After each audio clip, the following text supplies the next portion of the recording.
Hello, folks. Welcome to Education Matters. We have another episode that we will be bringing you information on education topics, such as what is going on at the State House this past week on education legislation. Today we have our guest, Doris Hohensee, who is the chair of New Hampshire Families for Education, a well-informed citizen, I might say. And she will be bringing us some of the details about the House bills that are up for hearings that we are spending so much time attending. So right now, though, we'd like to give you a clip preview of what our state commissioner, Virginia Berry, has had to say to the citizens who are concerned about a lot of these issues and legislation that has come up. And John, if you could take that clip, we'd greatly appreciate it. These stakeholders are confused by how a small, loud group of misinformed individuals continue to distort information regarding Common Core state standards. Make no mistake. Well, you had a little clip about Virginia Berry's probably disgust, I would think, or I would say, with the public. Therefore, we'd like to just explain to you why we are doing what we're doing. And one reason is the national teachers at Fairgrounds Fairgrounds Middle School have come out with a statement of their experience in taking the practice test of Smarter Balance. Now, we must listen to these teachers. They have warned us, or they are warning us, of the problems with the test and so many things about this test that I just have to read some of these quotes to you. One of them is a shockingly negative experience. Second, totally grade level inappropriate, difficult even for some teachers with advanced degrees. Seems the test was designed more as a psychological or sociological experiment, not as a measure of academic learning. Who created this test anyway? It couldn't have been by professional educators. This would be a crushing emotional experience for my students. It is nothing less than child abuse for my special ed students in my classroom. I refuse to administer this test to my students, and we're going to collect up all of these comments and make sure it gets to the state. Now, these are 7 comments that the teachers made objectively about the Smarter Balance test. And there are others, but I'd like Doris to explain to us a little bit about some of the House bills that have come up, particularly House Bill 1508, because I think that sums it all. Well, 1508 is very short. It goes to the House, and it just talks about Common Core standards. And I'll read the entire text. It's one sentence. Terminate all plans, programs, activities, and expenditures relative to the implementation of Common Core state educational standards which have been adopted or may be adopted by the State Board, including any assessments and instructional based upon such standards. And Doris, what does that mean for our state? Essentially, it takes Common Core and it says, let's just put it aside. Let's take Smarter Balance assessments and put it aside. When they came in 2010, the public was not involved. Now, there may have been some orchestrated groups that met with the state board privately or the department that I'm not aware of.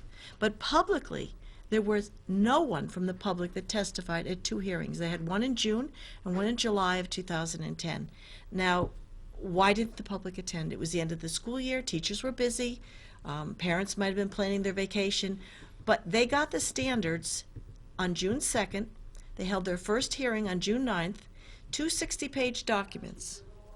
That's what they received. And within a week of reading those, they had the first public hearing, and they tried to discuss what was in those standards. The teachers that came and had a roundtable discussion with the board, they even admitted that they hadn't finished their comparison of the New Hampshire GLE's, grade level expectations, to the Common Core standards. Sounds like it was a done deal from the start.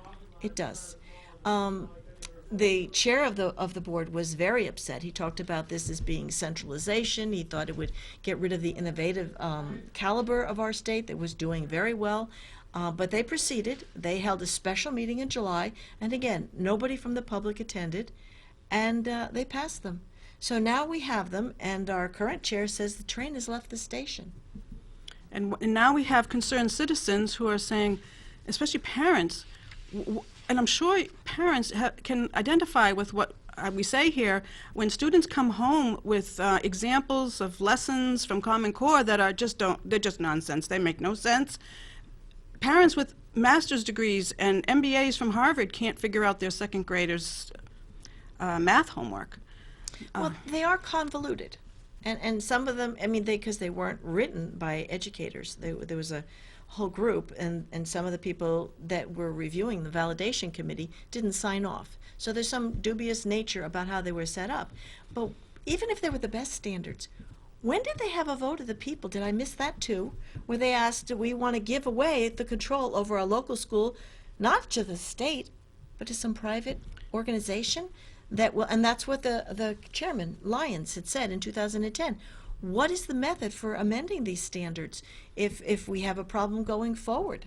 And actually, he said, given the rush, he said he thought that this was being pushed down our throats. Definitely pushed down our throats. That's how the parents are feeling now, but we didn't even know for 3 or 4 years. And we have no control over this test. The state does not own it. Well, we've been doing piloting and field testing, but parents should have the right to review and inspect these tests, and so far parents haven't been given this because they don't release them. And then It's research. because the test is mandatory, school districts feel compelled to use the Common Core standards and align curriculum to it for thinking that it's the best success at the outcome. Well, the standards themselves are voluntary. It took us a long time to get through to that, but we've got that fully explained. Manchester didn't understand it at first, but we brought the tape from Alton, and they finally understand that, yes, these are voluntary. But when you have this high-stakes test hanging over your head, how do you just say, well, I'm not going to bother with this, I'm just going to blow through it? Because there is a punitive element to this. If the students don't perform, are they going to be held back? Are they going to be put in summer school? If the teachers don't have success with their students, are they going to be labeled ineffective? And is there going to be a punitive response to those teachers? We're not saying that through this assessment that if students actually need help, that they shouldn't get it, because obviously we want the students to be helped in any way they need. But the test is not an objective test that can be objectively scored. Well, that's an interesting point, because I asked the state board a month or so ago, I said, Senate Bill 48 removed dispositions from the language of what we're measuring on our statewide assessments. Knowledge and skills, not knowledge, skills, and dispositions. The Smarter Balance assessments have all three.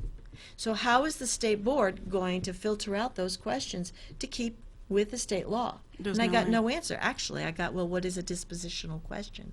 Now, that wasn't very reassuring from your state board, is asking you what's in the test that supposedly they're mandating. And I can't bring them to them because they haven't released them.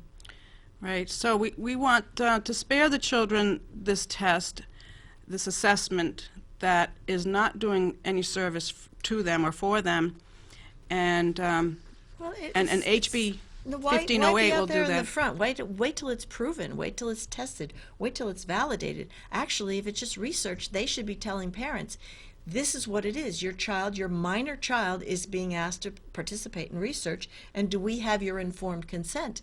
That's what you do with research, especially when it has a psychological nature. These dispositional questions measure a student's values, attitudes, and beliefs. So that's not your normal knowledge and skills, math, reading, and writing. So how does HB 1508, doing away with Common Core and Smart Balance, how does that help the state, or how does it help the local school district? Actually, it allows the school district to make the determination. It takes the determination away from the state. And it doesn't ban Common Core. It doesn't ban the testing. It just says, at a local level, where the decisions should be made with the people, with the parents, let's make our decisions there. So the state can't be mandating this, so there's no top-down pressure. And it's better, and then the districts get to decide whether Chairman Lyons was right, whether these standards are not reviewed, whether the assessments are not appropriate. I mean, we've got psychologists. There was a psychologist from New York that sent her testimony, because in New York, they've had them a little bit farther because they receive Race to the Top money. And this is a clinical social worker from New York State providing psychotherapy services. And she said that she started getting elementary teachers reporting anxiety over having to learn 2 entirely new curricula for math and English language arts. So she started receiving more phone calls from teachers and then from honors students. She said mostly 8th graders, and they were coming into her practice, and some of these kids were mutilating themselves. She had Can you say that again, Doris? self-mutilating, cutting themselves with sharp objects, burning themselves with cigarettes. Because of the anxiety produced by the pressures of the Smarter Balance testing preparations that teachers are doing. Well, they have a Common Core line test, and theirs is called PARC. Ours is Smarter Balance. There's 2 consortia. We're in the other consortia, but it's very similar because it's based on the same Common Core state standards. Because Heather Gage, when I had this conversation with her at the state DOE, she said, "Are you actually blaming the cutting on Common Core?" I said, "Yes. In fact, it's not me. It's the sociologists, psychologists, Well, they're getting psychotherapists. The students are coming. These students were not coming in before with such anxiety. The teachers are coming in with anxiety attacks about Right. having to. Well, she's saying that the students felt that they were stupid, that the school was too hard because they couldn't understand it. It's sort of convoluted. Even math is confusing to parents to help them. They were throwing tantrums, begging to stay home, upset, even to the point of vomiting. Now, where's the love of learning There's no love when of you learning take an here. untested, unproven program and you force it down our throats? This is the concern. So this is why we introduced the legislation, and we were up there testifying, and the commissioner doesn't seem to understand that she's a public servant and that she should be listening to this and maybe improving what she does to serve the public, and why she's trying to say that we're confusing the state and we don't understand her best practices. Totally dismissing the public's concerns, and not just the public's, but the teachers' concerns here in Nashua, or in Nashua at Fairgrounds Middle Yes. School. Not all teachers are willing to come out, and this has been a concern because sometimes they feel that if they come out and object to the policies of their schools, that they won't have a job. And if you've got the livelihood of your family depending on your salary, you can't be as outspoken. And we've had a lot of teachers come to us privately, and they've said, please just use this information anonymously. I can't take the risk. Right, and a lot of them are veteran teachers, or teachers who are retiring. They're maybe in their last year. They really don't have much to lose. They can't do anything to them because they're probably leaving the district. So I've heard from young and old teachers. the young ones as well. It depends. And see, the concern, we also had another bill, House Bill 1397, the previous week, and we're trying to ask the House and the Senate in New Hampshire to study a potential overreach of the department. See, when they pass these standards with barely reading them, not getting our input, they're implementing them through something that's called the Commissioner's Extended Cabinet. Now, these are regional liaisons, and they participate, and this is from the New Hampshire flexibility waiver from No Child Left Behind. And on page 31, they say there's 5 regional liaisons. They're the newest addition to the Support and Outreach Plan for implementing Common Core state standards. And they're a network strategy with the New Hampshire Department of Education. And their whole purpose is to implement Common Core state standards. Now, these regional liaisons, they participate in monthly superintendent, principal, and curriculum instruction and assessment meetings that take place in the respective districts. That's each one of our districts. They go and they meet with all of the personnel, all the administrators in our school, and then they report back bi-monthly, they report back to the New Hampshire Department of Education. This is the Commissioner's Extended Cabinet. There's no authorization for that in statute. So it's illegal. So this is why we have Common Core in our district without the state legislature knowing it, without our school board members knowing it, without the public knowing it. It's just here. And how did it get here? That's how it got here. The other SB 48, was that the implementing regulation? The That- statute that implemented all of this at the DOE, or were there others, the That was the assessment? bill that was passed last year. Senator Stiles was the prime sponsor. And that bill asked that it put in a lot of the enabling language to get this waiver. And she actually said that at some of the hearings. We need to change the language because the U.S. Department of Education says that unless we put this language in there, we won't get our waiver.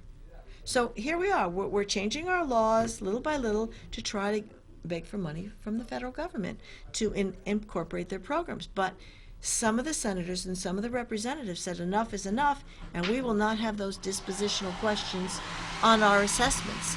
And that's when they said, you can measure a student's knowledge, you may measure a student's skills, but you may not, they explicitly took it out, you may not measure dispositions, their values, attitudes, and beliefs. That's out of the scope of public education.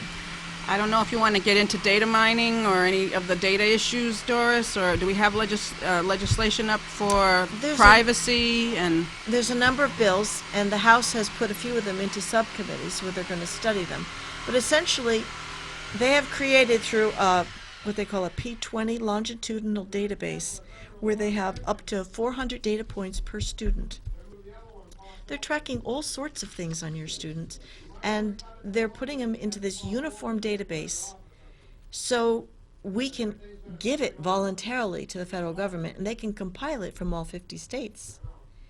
And the things that are in this, we don't even understand why that they're tracking political preferences, religious preference, your income level, various things like even where you stand for the school bus and what time do they pick you up. Some of it could be dangerous to the children. Some of it is invasive to the family. So we're trying to protect the privacy because there was a federal law, the Federal Education Rights and Privacy Act, back in the 70s, I think 1974, that was updated through the Obama administration. They changed the rules, not the law. Now this law said you couldn't give out private information without parental consent. And everybody was happy with that. And we kept talking about this FERPA law, it protects us. And when we wrote our statutes, we wrote a statute to say that New Hampshire students we protected at least up to, the FERPA law. But they took FERPA out from under us in 2008 and 9 and 11 when they redefined terms in rules. So there's no real protection of private information, even if the identifying information is taken off, their name. Well, you can recreate, you can reestablish. They've done some tests where they've given computer people data records without a couple of, the identifying things, and give them, I think they need 3 to 8 data points, and they can reconstruct up to like 90% accuracy. But the federal who the government students are. wants all of your child's information and your family's status, actually. And even if the child's name is not on the record that's going to the federal government, because all this information is going to the federal government, and that the child is engaged in at school, whatever it is, whatever he does on the computer particularly, and also the teachers are doing input themselves, and that we'd hope that be objective. However, that information in the hands of the federal government can help persuade funding for socioeconomic groups, or try to manage your city or town by this information. But we didn't vote to give them that information. So essentially we've got these federal grants bribing our Department of Education, bypassing the legislature, bypassing the people in the school boards, and saying, okay, we're going to give all this information. Do we really want it? Because there will be people that hack into these systems. The hackers, besides. Why are we putting our children and our families at risk? And did we vote for this? No. So you're saying to me that if you come to the state with enough money, doesn't matter how flimsy your program is, we'll take the money and run. So parents have no clout in this discussion, apparently. We do. We need to reassert. We are making that case with Virginia Berry, with the State Education Committee, and that parents are the primary stakeholders. Right now, when they speak in terms of stakeholders, they are not speaking in terms of parents. They're speaking in terms of They businesses. usually say parents and stakeholders, like we're a separate entity, but they should go back to the communities, and the communities should decide with the teachers in their communities what the best practices should be With their school for boards. their schools. And because right now the school boards have no authority. They have the basically authority. defer to the state, and they say, I'm sorry, there's nothing we can do. I think some of the school boards are intimidated by this because of the downshifting. They're afraid unless they have lawyers to defend themselves, how can they assert themselves against the power of the state? But they do have that authority. They do have, you swear an oath. And you don't swear an oath to follow the commissioner. You swear an oath to uphold the Constitution as you see it, reading it. So it's an individual oath. So if they feel like that some of this is downshifting on the district's extra costs, like I know in Nashua, we spent $2 million on new technology. Now, if those board members felt that we had to do it anyway, that's one thing. But if they felt that this is a downshifting, they should have been able to exercise their authority by saying, no, thank you. This is not something that we can do because this violates the New Hampshire Constitution, Article 28A, which says all mandated programs have to be funded by the state. Unfunded mandate. So it's a question of we need to support our parents, our teachers, our school boards, and take this back. Yes, and I think also that if we want higher standards in our districts, we need to support HB 1508 for one thing, and to start reversing what has taken place here in our state, and demanding higher standards. For instance, the Massachusetts standards, before they implemented Common Core, are the #1 standards in the country, and they were benchmarked with the Asian countries in the TIMSS tests. It's a good place to start righting this ship, I think, and the MCAS test, if we make it not high stakes, that means it's for informational purposes. It's not to penalize students if they don't do so well, let's say, and they can't graduate, or, it's just one measurement. Yeah, and I think the people have to understand. They have to tell their commissioner of education. She said this to the public and to the House Education Committee this week. As commissioner, I would suggest to you that these groups have created an interesting discussion in our state. Helpful, but very old now. In other words, thank you, go away. I mean, that is not what a public servant does. A public servant is responsive to the people who pay their salary. I mean, she just can't dismiss us like she's ruling as our queen. And she wants to get on with managing our schools, but she doesn't really want our public input. Why didn't they stop in 2010 and say, hey, look we didn't get a single member of the public. How can we do this without public input? They had no thought of the public at that point, at any point. Aren't we important? We asked for hearings, and we never get them. Well, I think we just have to return the train to the station and say, it's time. And I think that's why the bill, House Bill 1508, is good, because it takes everything off the table and says, okay, start fresh, start anew. Because this issue, we are not going away, even though Virginia Berry would like us to. And we will keep bringing the debate about what's going on in our schools, and the parents are beginning to let us know. And on the Facebook page, Education Matters, there's a place there where you can comment, and New Hampshire Families for Education has a wealth of information about the legislation and many other topics. Stop Common Core in NH, another Facebook page. New Hampshire Families for Education.org is actually a website that you can go to without having to be a member of Facebook. But we just need to take this bull by the horns. We need to become even more informed if we're not If you go to informed the New enough, as Hampshire, Virginia Berry says. if you go to the New Hampshire Families for Education website, we have a schedule of the upcoming hearings, and it'll give you time and place, contact information. You can either attend the hearings and give your input directly. You can write it and mail it to them, email it to them. All that information is on the website, and we try to keep that up to date with this week's hearings, and so that you can follow along. And you can let your legislators know that you want them to support House Bill 1508 and particularly right now when it's in the Education Committee, and they will be taking a vote whether to let it go out of committee. There will be a second hearing on Thursday at 3 o'clock in the Legislative Office Building in Concord. And that's the 13th of February. We know this is a taped show, so we don't know when you'll be seeing it. The 13th of February. That will be the second half of the hearing on whether or not to take Common Core and Smarter Balance and just put them aside until we can decide what's right for our children. Right. I don't know, Doris, if you want to get into a little bit what's happening in New York. There's a tsunami coming. The other states are just outraged and in an uproar. The parents have said no to the testing, the Smarter Balance testing, the field testing, pilot testing. They are saying no. Well, they're deeper into it. They've had the testing for a little bit longer because they got the race to the top money. New Hampshire didn't. So we're slower. So what happens in New York will come to New Hampshire. It's just a matter of time unless we as parents do something to take back our schools. Right. Now, if we pass 1508, it will take the angst out of our state, and we won't have to experience what New York is experiencing right now. Each district would have to decide on their own. If they want Common Core, they can have it. If they want Smarter Balance test to go with it, Smarter Balance assessment, they can have it. If another district says we want better standards, we want Massachusetts standards that are the #1 standards, and if we want.